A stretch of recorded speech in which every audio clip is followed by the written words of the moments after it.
Bonjour à toutes et à tous. Aujourd'hui, je reviens avec 3 BD pour vous parler des émotions.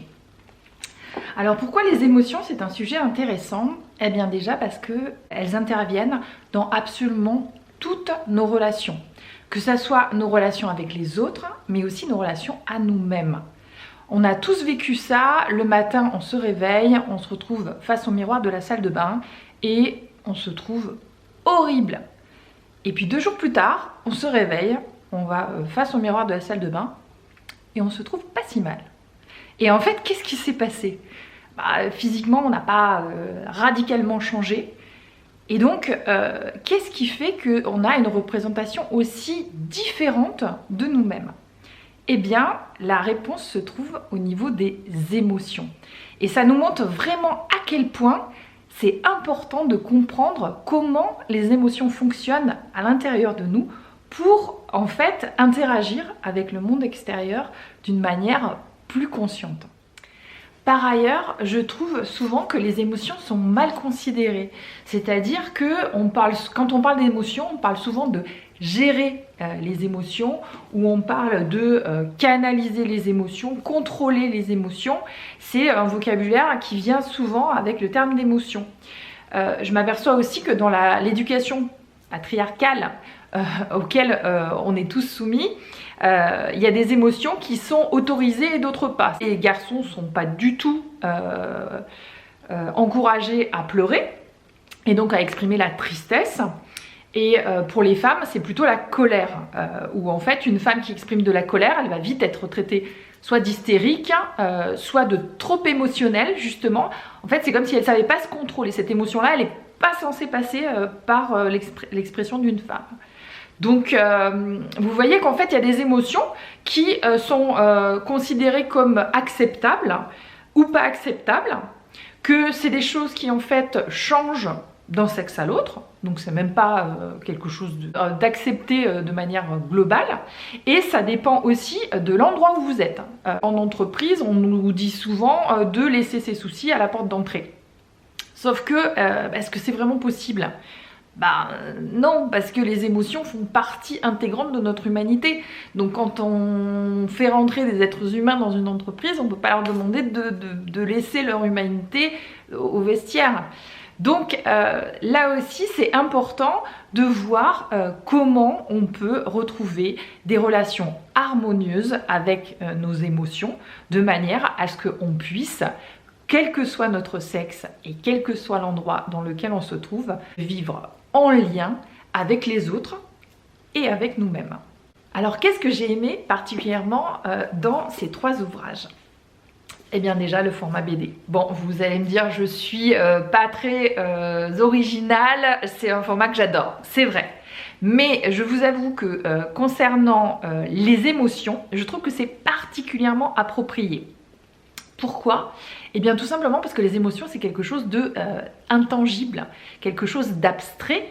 Et donc c'est assez difficile de se représenter ce que c'est et comment ça intervient, etc.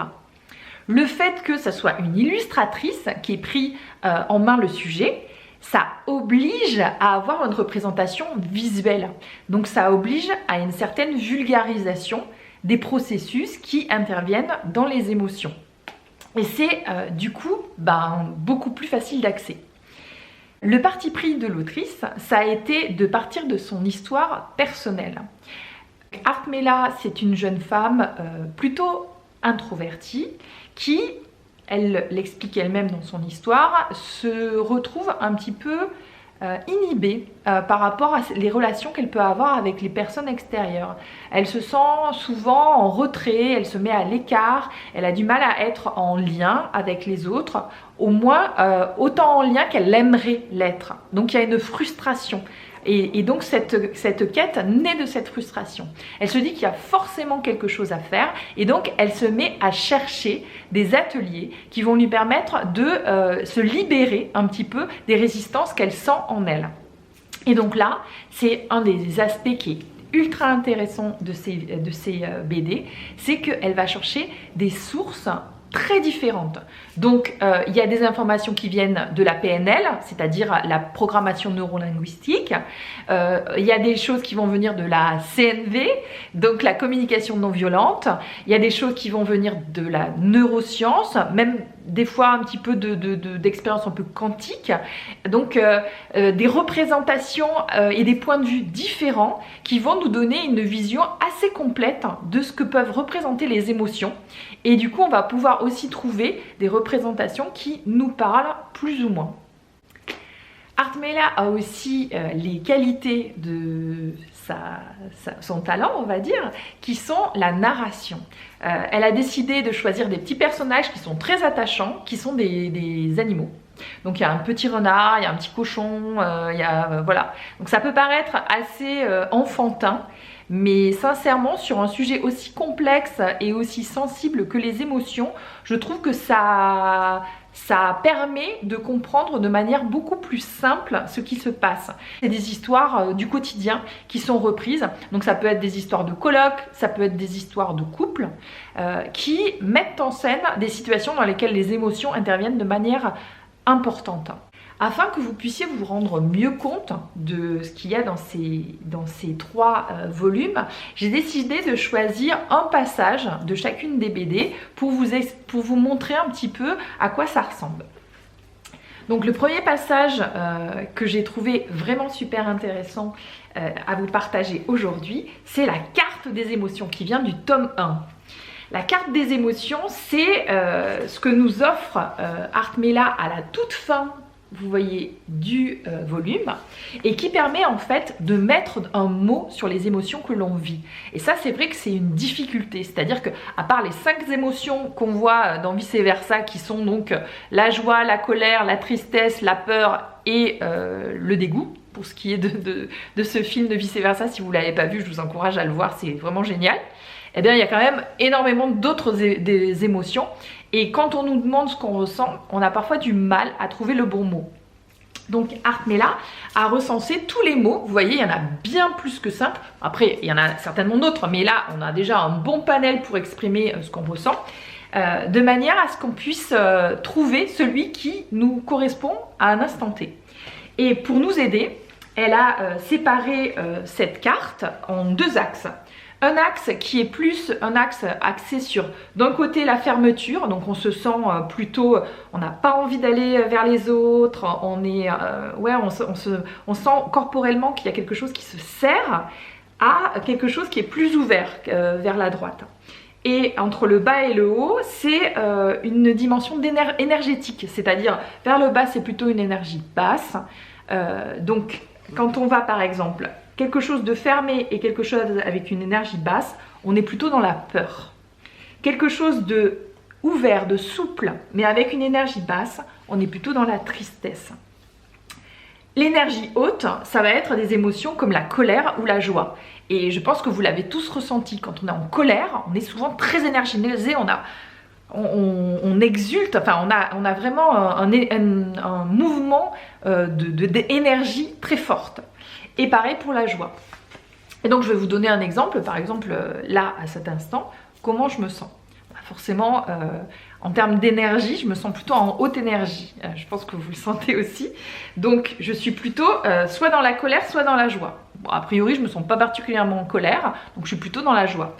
Après, il va être question de savoir à quel point. Est-ce que je suis vraiment surexcitée, en effervescence au maximum?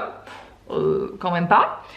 Donc je vais être dans le haut, je vais pas être à la moitié, mais je vais être dans le haut. Donc là, je vais vous lire les nuages de points, enfin le nuage de mots qu'il y a. Il y a pétillant, enivré, plein d'énergie, fier, en expansion, transporté de joie. Donc voilà, plein d'énergie, ça me semble pas mal. Et en fait, il est là.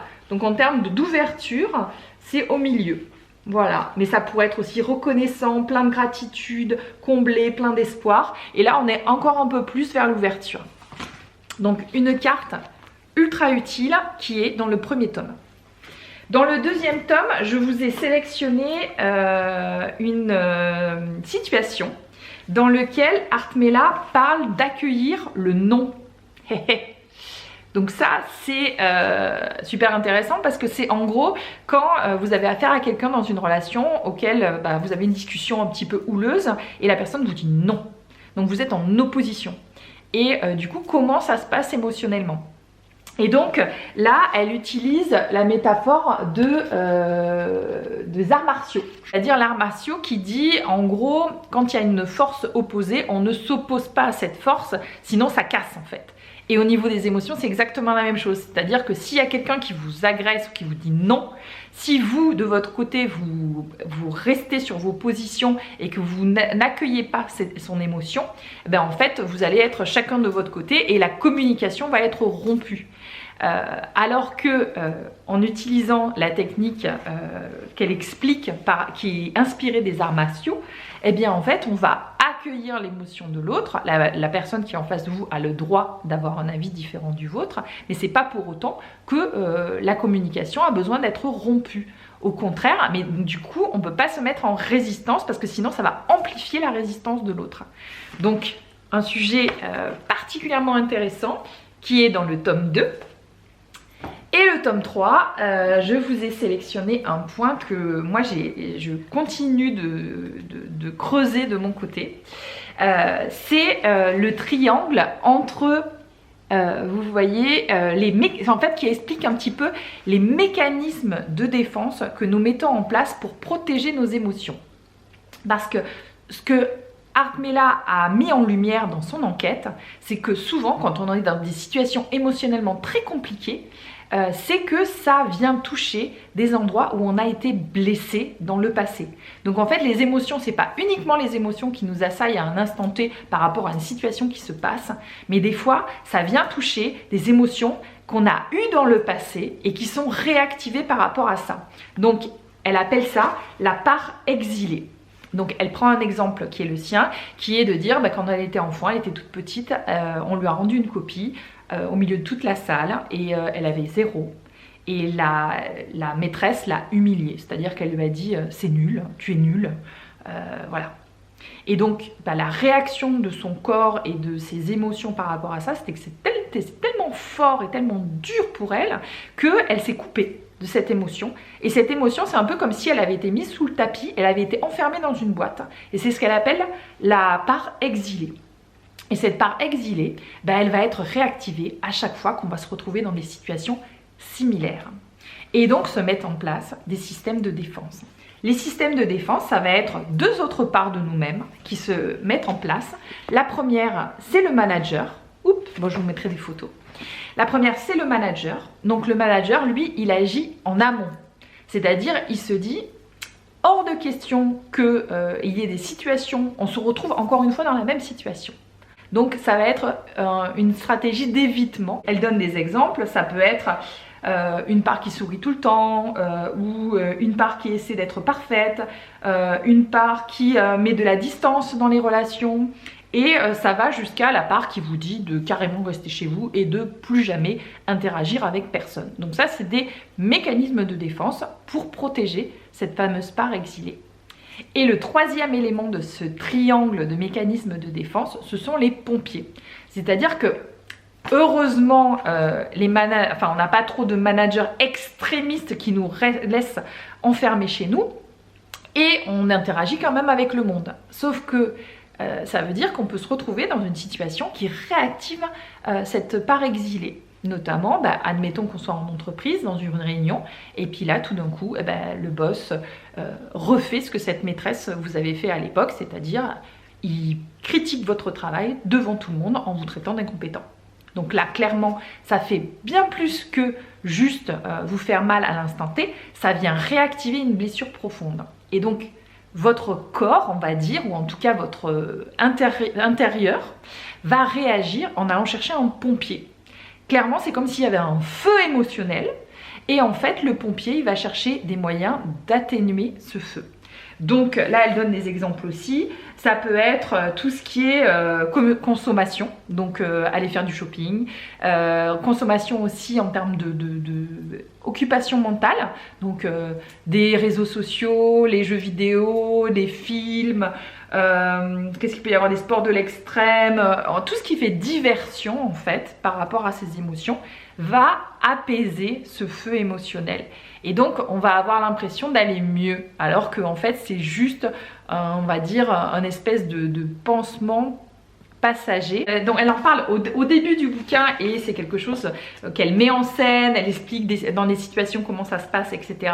Elle nous pousse aussi à réfléchir à nos propres managers, à nos propres pompiers, quels sont ceux qu'on utilise, parce que c'est différent pour chaque personne.